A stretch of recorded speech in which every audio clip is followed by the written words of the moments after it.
Just because you think you know someone personally and you may get along with them, you may admire them, it doesn't mean that they're going to be great business partners. I'm here with Ree from Comradery, and really excited to talk to you today about your founder's journey. We're in Milton in Brisbane, and Ree's got a digital agency, which you started how long ago now? 20 months. Why did you start the business? Well, I was 38, looking for something new. Wasn't too sure whether I wanted to go and work for anyone else again and move into another digital marketing role. Knew I was good enough to start my own agency. Also had some connections, and yeah, here I am. Is this your first business? It is. And you worked at Style Media previously, in the Urban List. Anywhere else? And I also did a stint in New School. Well, the title of the series is Risky Business. So I've got to ask you, what is the biggest risk you ever took in the business so far in 20 months? And do you think it paid off? So it's just starting a digital agency altogether. It's a pretty cluttered market. There's lots of different digital agencies, some of which niche into their own industry. But Comradery Collective is, to a degree, full service. We don't do web dev. We obviously outsource that to some trusted suppliers. But yeah, that would be the risk, is going full service in a industry that is moving niche and more niche. Yeah. And so you are a confident woman, you've got good experience, and you saw that it was highly competitive, but you went in it anyway. I did, but I'd also had gone into a point in my career where I wasn't sure whether I wanted to work for someone else again. Yeah. And I had just had this longing of wanting to have a little bit more flexibility. Obviously, it doesn't end up that way as you go into entrepreneurship. But your time is yours. Yeah. And I think that's the main part, is it may be long hours, but you own that time, and that is everything. Yeah, it's definitely a bit of a mindset sort of psychology thing there, isn't it? Because you might end up working more and having more commitments, but you still feel like you're in control. Yeah, yeah. And so the flexibility side of things as well certainly assists with, like, you've got son Kim that you could just take off at any point in time to go and look after him, go to rugby or anything like that if you wanted to. Yeah, it's also being able to drop him off at school, pick him up, not having to worry about getting permission to go somewhere. Doesn't always work out that way. Obviously, you need to prioritize and try and work-life balance both. But at the end of the day, you don't have to ask for permission. You just make it work for you and your family. Yeah. So it's not necessarily about the flexibility, but just not having to ask permission. 100%. Yeah. I get it. Yeah. At the age of 38, you really don't want to ask your boss, can I please go to a doctor's appointment? Can I please pick up my kid from school? Yeah. It's just not where you want to be. In the 20 months that you've been operating the business, is there anything that you wish you'd done earlier? Just getting started? Just getting started. Yeah. It has been something that has been on my mind for quite a number of years, but I just didn't believe that I could take that step and launch something on my own. It was, it could be imposter syndrome, didn't feel like I had the connections. Now that I look back at it, I 100% could have started this sooner and I would have been okay, because it's more about the mindset than what you actually have in your remit of your skill set. Yeah. You work it out. You always work it out. And that's the cool thing about being in business. You've got no other default. You just have to go for it. Yeah, well, I think certain people will work it out, and if you really need to, you will, and certain other people won't. And so it's probably some lessons there for whether you should start a business or not, right? If you feel like you're that kind of person that will always try to work it out. Do you wish you'd started when you're like 18 or 20 or 25 or 30? I reckon mid-30s would be a good time, for sure, because you've got a lot more life experience, not only in terms of navigating pressure, but expectations, and also that comfortable feeling of who you are and what you actually can bring to the table for your partners or your customer or your client, whichever business it is. That's always the hard part, especially when you're younger. You haven't actually built that resilience around navigating those difficult conversations or being able to guide other staff members and team members. It all is from life experience. Yeah. And I think that's what sets the really strong entrepreneurs apart versus the new ones. Unless they've got a different kind of mindset, then that's obviously different. And I would probably put that down to a learning mindset. If you have the ability to take on feedback from other people and keep continuously learning, then yeah, you most definitely could do it when you're in your early 20s, mid-20s. But for me, I would say mid-30s. Is there something about running Comradery that is like an essential skill that you think people wouldn't understand that's really important? I think being across the numbers, being across the books, understanding how everyone contributes into that, obviously things like cash flow, but admin. Yeah. I didn't realize how hectic it was and how much involved you actually have to be just to have your eyes on your own profitability, your own goals, and making sure you're achieving that. I actually always thought that just a bookkeeper would take care of or an accountant, but that's not the case. Yeah. I'm in zero all the time. I'm always forecasting because especially in a growth phase, you have to be able to plan out and map every step of that journey and make sure you got the money to help pay for it and the stability. Yeah. On the flip side, is there like a skill that you think is overrated or anything in your business that sort of you thought was going to be more important than it was? Probably just talking the talk. I think that's on its way out. Yeah. You know, being able to be a really good salesperson or being able to, you know, and tap into people's emotional needs and behavior is still important, but not as much as it used to be. There's a lot of broken promises out there. There's a lot of, you know, KPIs driven messaging out there, and not many people can deliver it, right? So I know you and I wouldn't go out and go, hey, we can promise you X amount of leads within a month. Yeah. That's crazy. But it's everywhere. That's risky business. That's tired. I like it. Yeah, but I think that's just a reflection of the digital agency. There's a lack of credibility around what digital agencies do.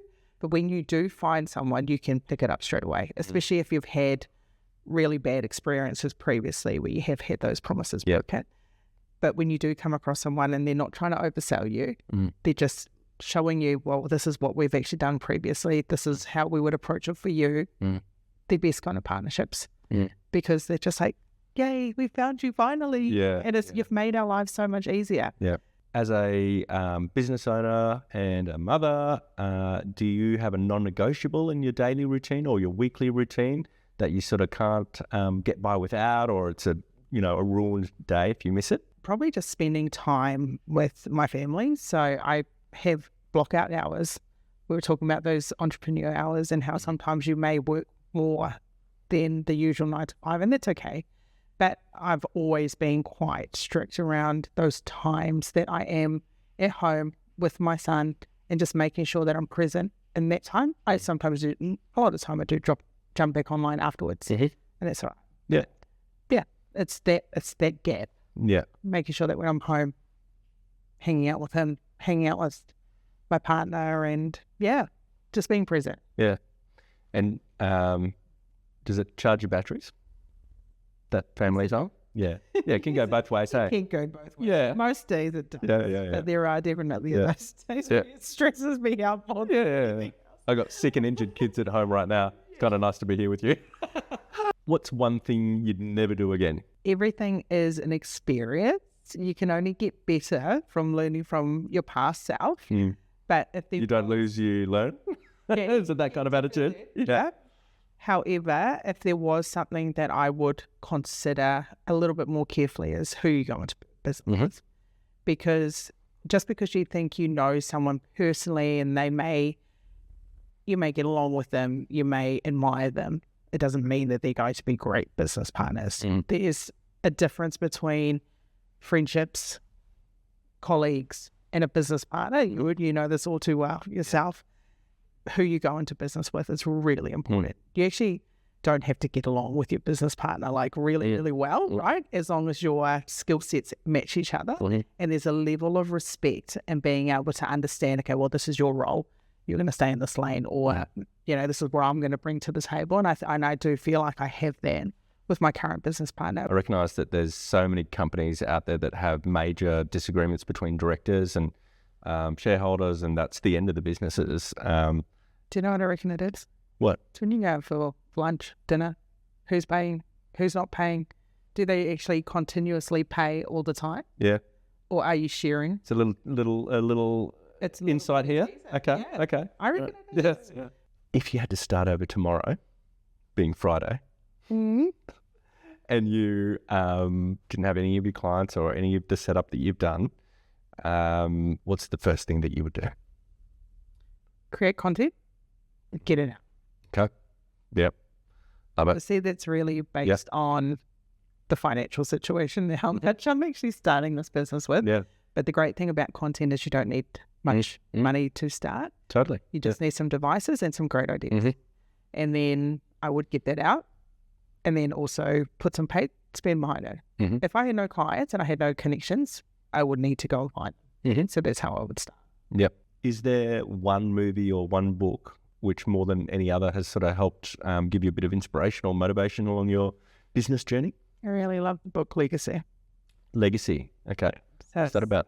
Legacy, what the All Blacks can teach us about. Oh, yes. Of course. I know the book. Yeah. I haven't read it. I should read it. I've heard great things. Yeah. And it's all around about leadership, culture, and how that actually creates a winning team. Yeah. And even though it's sport, I love sport. I happen to really love rugby, so that works out. You happen to be from New Zealand, so and I all tracks from New Zealand. Yeah. But yeah, great book, very easy to read. I can't read long books, so that one has always stuck with me. Lots of parts in there that resonate as well, being from New Zealand and culture. So yeah, great read. Doesn't matter where you're from, what your background is. Just some really strong principles around leadership and culture. If you weren't doing this, what would you be doing? Just being a mum. Yeah, okay, nice. Yeah. Being one of those rugby mums. Yeah, they're totally all over it, mum. Like you've got the most amazing looking lunches. You've got the beautiful Volvo SUV, whatever it is. Yeah. Like cutting out shapes inside the lunches. What's the best investment you've ever made in the business? Really good processes, systems, and software. Ah, yes. I think that's everything. Yeah. I'm a real systems person in general. I don't like having to navigate through a Google Drive and not finding what I need to find, or not having an SOP. So I can only imagine how newbies would feel. But being able to invest in that, especially for your team, so they're all doing the same thing consistently. There is no confusion. Everyone's more productive. But also software. So equipping them up with best tech, the best systems and processes. And as we know, digital agencies, subscriptions through the roof. Eye-watering cost. Yep. It's painful. Are there any specific softwares that you really are happy that you're invested in? Definitely reporting. So reporting is everything. So we're now also paying for a video platform that allows us to do video reporting. Also really good investment. Just really good. Like we've obviously got Xero. We've got Monday. You say obviously Xero because Xero is just such a out and out success story. Is that because it's a New Zealand business that you wanted to bring that up? Maybe I did. We use it too. It's amazing. Maybe I did. Yeah. But so just any software really, anything that is going to make your team more productive, more clarity, and then being able to easily train them on it. So the functionality is super important too. Cool. In that sense, for me, it doesn't matter how much it costs, it's worth it. What would you tell your 18-year-old self? What I would say to 18-year-old Reed is to back yourself. You have the ability and the mindset to tackle any situation that comes your way. If it's meant to be for you, the universe will deliver it. Just keep hustling, keep doing what you need to do, push through those challenges, but don't get complacent.